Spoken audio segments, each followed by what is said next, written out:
अध्याय 16 दैवी तथा आसुरी स्वभाव।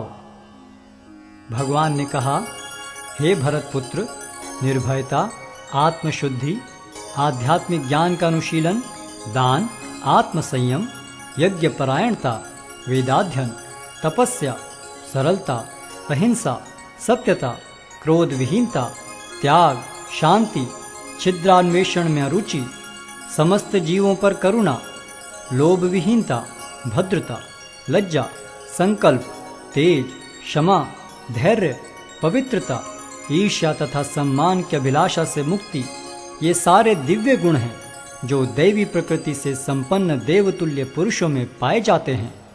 हे प्रतापुत्र, दंभ, दर्प, अभिमान, क्रोध, कठोरता तथा ज्ञान ये आसुरी स्वभाव वालों के गुण हैं। दिव्य गुण मोक्ष के लिए अनुकूल हैं और आसुरी गुण बंधन दिलाने के लिए हैं। हे पांडुपुत्र, तुम चिंता मत करो, क्योंकि तुम दैवी गुणों से युक्त होकर जन्मे हो। हे प्रथापुत्र, इस संसार में सृजित प्राणी दो प्रकार के हैं, दैवी तथा आसुरी। मैं पहले ही विस्तार से तुम्हें दैवी गुण बतला चुका हूं। अब मुझसे आसुरी गुणों के विषय में सुनो। जो आसुरी हैं वे यह नहीं जानते कि क्या करना चाहिए और क्या नहीं करना चाहिए। उनमें न तो पवित्रता, न उचित आचरण और न ही सत्य पाया जाता है। वे कहते हैं कि यह जगत मिथ्या है, इसका कोई आधार नहीं है और इसका नियमन किसी ईश्वर द्वारा नहीं होता।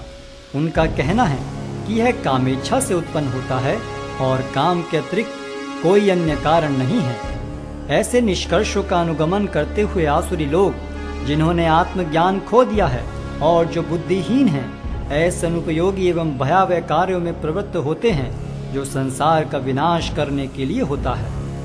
कभी न संतुष्ट होने वाले काम का आश्रय लेकर तथा गर्व के मद एवं मिथ्या प्रतिष्ठा में डूबे हुए आसुरी लोग इस तरह मोहग्रस्त होकर सदैव क्षणभंगुर वस्तुओं के द्वारा अपवित्र कर्म का व्रत लिए रहते हैं।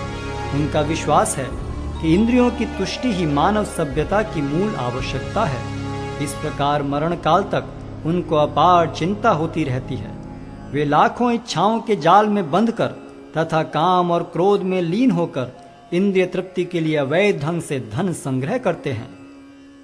आसुरी व्यक्ति सोचता है, आज मेरे पास इतना धन है और अपनी योजनाओं से मैं और अधिक धन कमाऊंगा। इस समय मेरे पास इतना है, किंतु भविष्य में यह बढ़कर और अधिक हो जाएगा। वह मेरा शत्रु है और मैंने उसे मार दिया है और मेरे अन्य शत्रु भी मार दिए जाएंगे। मैं सभी वस्तुओं का स्वामी हूँ, मैं भोक्ता हूँ, मैं सिद्ध, शक्तिमान तथा सुखी हूँ। मैं सबसे धनी व्यक्ति हूँ और मेरे आसपास मेरे कुलीन संबंधी हैं। कोई अन्य मेरे समान शक्तिमान तथा सुखी नहीं है। मैं यज्ञ करूँगा, दान दूंगा और इस तरह आनंद मनाऊंगा। इस प्रकार ऐसे व्यक्ति अज्ञानवश मोहग्रस्त होते रहते हैं। इस प्रकार अनेक चिंताओं से उद्विग्न होकर तथा मोहजाल में बंधकर वे इंद्रिय भोग में अत्यधिक आसक्त हो जाते हैं और नरक में गिरते हैं। अपने को श्रेष्ठ मानने वाले तथा सदैव घमंड करने वाले, संपत्ति तथा मिथ्या प्रतिष्ठा से मोहग्रस्त लोग किसी विधि विधान का पालन न करते हुए कभी कभी नाम मात्र के लिए बड़े ही गर्व के साथ यज्ञ करते हैं।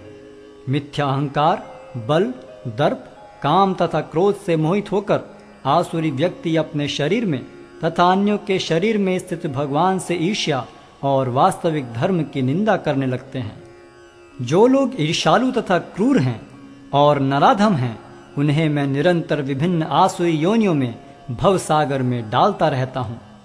हे कुंती पुत्र, ऐसे व्यक्ति आसुरी योनि में बारंबार जन्म ग्रहण करते हुए कभी भी मुझ तक पहुंच नहीं पाते।